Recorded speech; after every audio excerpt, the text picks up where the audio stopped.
Here's a brush in need of help. And if you're wondering what kind of a brush this is a liner, or it's also called a rigger, and it's very long, thin hairs. This is what it's supposed to look like.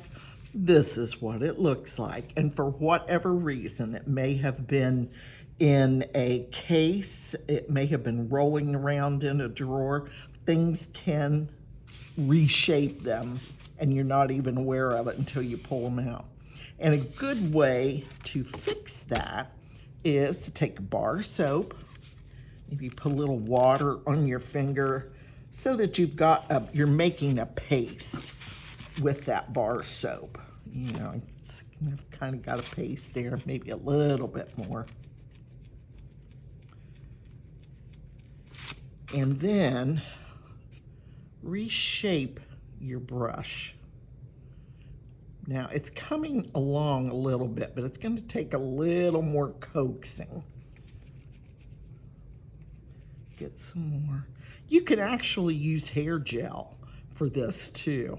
And then you just bring it into shape after you coax it in there and let it dry. Just sit it and let it dry for a few days, and it'll reshape itself.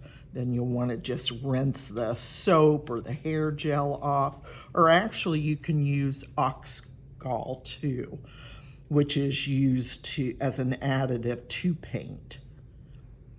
And a lot of artists that travel with their brushes might use the ox gall on their brushes to be sure that they're not going to get damaged when they're on their trip.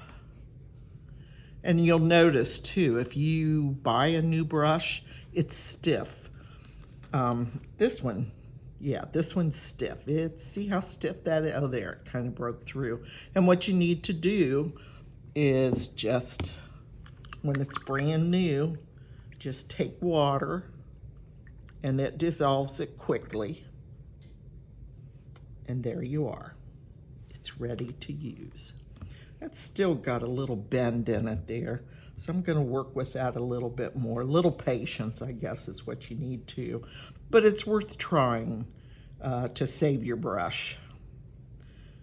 And this is why I try to remind people, don't leave them down standing up in your water container, because those bristles will bend, and sometimes you cannot bring them back to the state that they should be in. This one's coming, it's just a little slow. In fact, I might even let that dry and then go ahead and wet it, get the soap out of it, and then do it again. So you can, though, save some. So that's how to take care of a brush that's in need of help.